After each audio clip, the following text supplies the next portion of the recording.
morning, bright and early, huh? Who here is usually up this early? Oh, wow, that's kind of surprising. Who here is still asleep? That's what I thought. Mornings like this remind me, back when I was in high school and a wrestler, we went to this wrestling camp down in Edinburgh, Pennsylvania. It was run by one of the greatest American super heavyweights in history, Bruce Baumgart.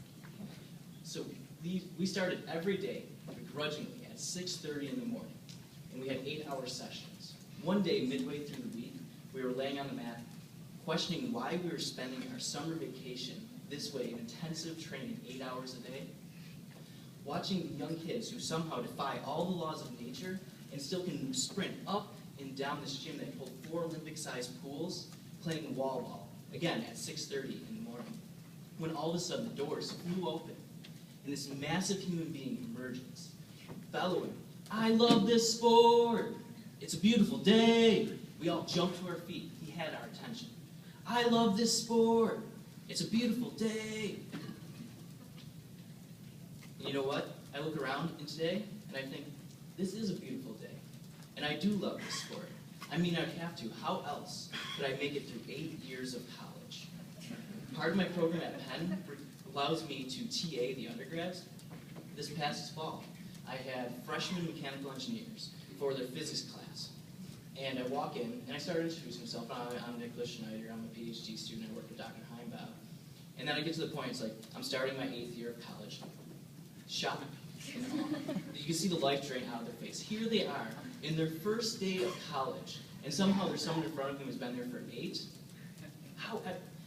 Everyone was silent. Then all of a sudden, all that was left were questions. Why? What do you want to do? And how did you get this far?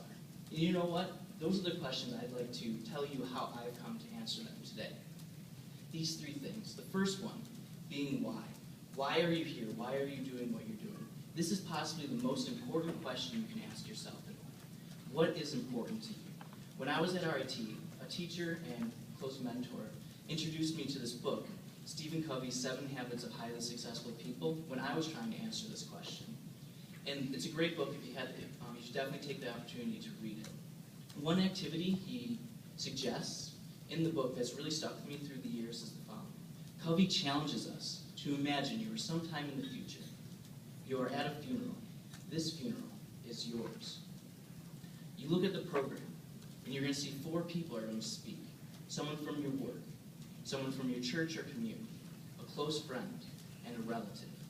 What is it that you want them to say? If you take this activity seriously and really consider the answers you get, you'll see you'll quickly, everything like, oh, you had a nice car, that won't matter. The things that you'll come up with is like hard worker, dedicated, loyal, passionate. Or you'll find that there are roles that you want to fulfill in life, that you want to be a good father, a loving husband, devoted friend. These things are going to be representative of the truths and values to which you ascribe. I believe Steve Jobs echoed this very well in his commencement address at Stanford, where he says, "Remembering that I'll be dead soon is the most important tool I've ever encountered to help make the big choices in life. Because almost everything, all external expectations, all pride, all fear of embarrassment or failure, these things just fall away in the face of death, leaving only what is truly important. Remembering that you are going to die is the best way I know to avoid the trap of thinking you have something to lose. You are already naked. There is no reason not to follow your heart." Which brings us to the second question. Where does your heart want to bring you? What is it that you want to do? Will you go into industry and develop much needed technologies? Will you go into defense and ensure freedom? Will you go into academia and continue to seek fundamental understanding?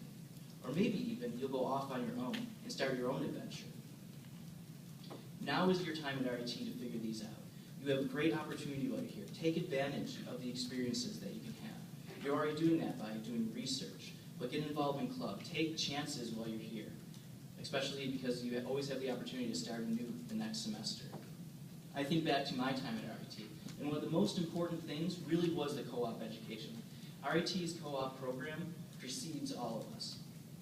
And when I went to Lockheed Martin, this shone through. Because when I got there, my manager, who had never had an RIT co-op before, was like, sent out an email to our department and said, Nicholas is here to be a co-op. He's not one of our usual interns. Treat him like you would any other full-time employee. And this changed my whole experience while there. People gave me real work. I had real opportunities to be a design engineer for 6 months. It was great. I got to start on a project from concept all the way through drawing release. So I was there for a whole design cycle. And then I came back to RIT. I had already done one co-op before I went to Lockheed doing research, but now I could really put my research in perspective because I had the industry experience and the previous research experience when I came back to RIT to work with Dr. Satish Kandekar, where I started my master's thesis project, and I worked through that. And during my time at RIT doing the research, and with the mentors I developed, other professors that were on my research committee, Stephen Weinstein is one professor that comes to mind who really helped me make my decision between going into industry or going into academia. And those experiences culminated in my ability to choose going to grad school. I knew that was right, what was right for me. But the question you need to ask yourself is now you have this opportunity to do research this summer. If you still have co-ops left, take the chance to go out into industry, move away, have a completely new experience. There's something to be said about leaving where you're comfortable to go to a new place and learning how to make new friends again and learning a new environment. And RIT provides you that opportunity, as it did me. So while you're here, I hope that you too can find great mentors and great experiences through your in-class and out-of-class opportunities. It makes all the difference when you're making your choices for tomorrow. So now that you may know like what is important to you, where you want to go. How do you do that, though?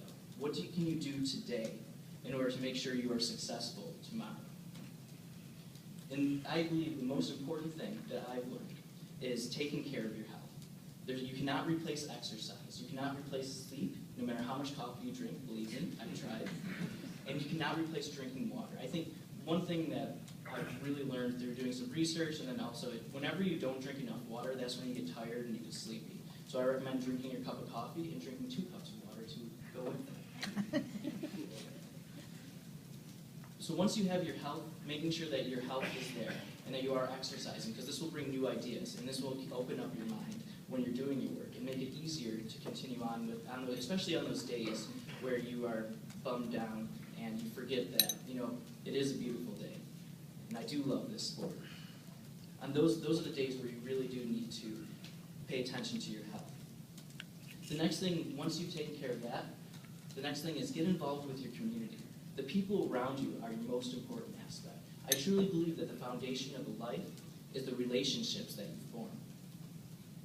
So take the opportunity, even on your busiest days, make sure you get out of the lab or get out of your desk. Go eat lunch with a friend. Make sure, or a teacher or a mentor, spend the time. It doesn't have to be about business. And you can sit there and talk, and this is where the great idea exchanges will occur. These are the opportunities that you'll have in order to just strengthen those bonds. There's a lot of research that shows that happiness is more linked to your close-tie relationships than anything else. Money, success, fame, fortune, those don't matter. What really matters is the people that are in your life. So make sure you keep touch with them. Make sure you call family.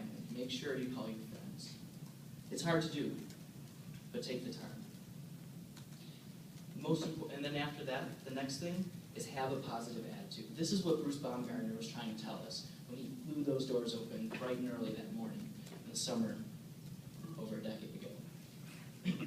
He was trying to, it's not just about, this wasn't about wrestling. This was about how you view the world. The way that you view the world around you and the opportunities that you have makes all the difference in the choices that you make. By having a positive attitude, you can overcome any of the challenges you face and enjoy doing it along the way. So let me ask you a question. Who here is busy? Who here has unanswered emails? Who here has a project they'd like to touch up a few final points on? Yeah, me too, especially the email part. My recommendation to you on this is take the time, set aside time to finish these things, but realize that email is going to be a black hole. Once you send one email, you're going to get more back. It just grows exponentially. That project that you'd like to just tweak a little bit more, you need to set it aside and call it finished so that you can move on and make progress. Prioritize your work honestly. Really look at what's important. There are things can be important and they can be urgent. Rarely is a project ever both. When something is both, it's obvious that that's what you should be doing next. Like, oh, I have an exam tomorrow. I need to finish studying and make the cheat sheet for it. That is quite obvious. But when you have a project that's due way in the future, it may be very important, but it might not be urgent, so then you're not going to work on it. Realize that it's important and that you should be working on that rather than replying to the 500 unchecked emails you have that really are just urgent, but don't really add to value to what you're working on. And then one thing I've learned is when you're passionate about something, when something really inspires you, realize that that time of falling in love with that project or that problem is not going to last long. And since most of your projects are not extremely urgent, if you really just like say you really want to write a blog post about this new app that you're designing, but you really should answer the emails for your professor so you can finish your master's thesis. Take the time to write that blog post when it's there inspired. That hour that you spend on it will be more productive than something you don't want to work on. And then beyond this, so this I've been talking mainly about work. The next thing is you need to balance your work and non-work. Find other things to be interested in. Diversify yourself. When I was at RIT, this was something I had to learn the hard way. I got really involved in school and clubs and my research, and by the time it came to finish my master's thesis, I was really burnt out. And that became a much longer process, and it did not come out as good as I had hoped in the beginning. And that's because I was really, I had not diversified myself. I have other things to work on. Because it got to the point that my master's thesis was the most important, so I could graduate and start a pen in the fall, and it was most urgent. So that was the only thing I was working on. I found, especially at Penn, that a good balance is important. One of the best choices I've made when being at Penn is becoming a graduate associate in the dorms. So I'm basically an RA with the undergrads. So I live and work with them. The beauty of this is it matches my research very well. So my research at this point is more of a 9-to-5 job, because I'm done with classes, done with TAing. And so I can work during the day, put in a good work week, 40, 50 hours a week, but then I come home to a much different problem of having this community that I can engage with. And it's very positive in that my work is mainly being social and working with the undergrads. In addition to that, because it's very social in nature, this work, I get the opportunity to talk with them and have their ideas, which feeds back into my research. It feeds back into my being a TA. Had I not been a GA in the dorms, I would have not had my office hours in the dorms. And one of the things I did as a TA is I had office hours on Sunday nights at 4 p.m., which amazingly is when students do their homework. Who would have thought? But had I not diversified myself and my interests and my works, I would have never made that connection that, oh, people living in the dorms, you know what, they don't do their homework that's due Tuesday on a Thursday night. They do it Sunday night and then check with the TA on Monday. Why don't I have office hours when they're working on it? So I challenge you to find jobs and opportunities or hobbies outside of your regular work that are adjacent to it so that you can utilize those opportunities in order to be beneficial in both your endeavors. Lastly, there are going to be days where you're not excited about your work. There are going to be days where you're just feeling down. I highly recommend that you find what inspires you, whether it's some activity, maybe going through for a walk, or there's some videos, some TED Talks, or some personal people in your life that have really inspired you throughout your time, and hold on to those. Hold on to those quotes, so that when you're feeling down, or you need some help moving forward with your work, you can just revisit those, and they will help you move along. I'd like to leave you with one of those quotes today. This quote is from a teacher and dear friend from high school.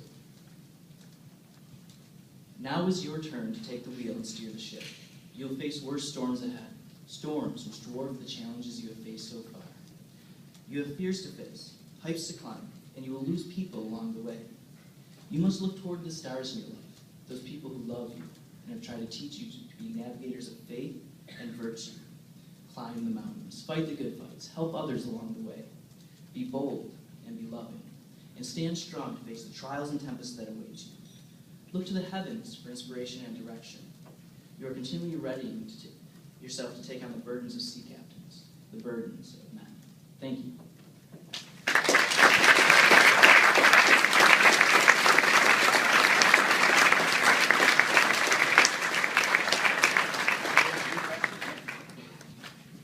So we have a a couple minutes here, or do we have any questions for Nicola?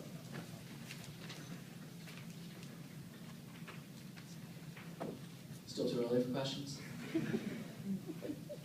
We have one right here. Nicholas, what was your favorite thing at RIT? Favorite? The weather, obviously. Well, that may be a blatant. So RIT was really the community and the people that I could get involved with. I really enjoyed, like, my closest friends have come from RIT, and I believe that that'll be true for everyone's undergraduate experience.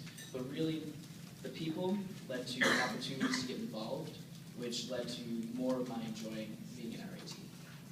Okay, now what's the least thing that you like? The thing you like least? I think I like the weather. But really, RIT was one of the best experiences of my life. It provided me the foundation to move forward into my graduate studies. I would not have been able to transition to being a graduate student had it not been for the mentors and friends that I developed here. Because I moved to Philadelphia, I knew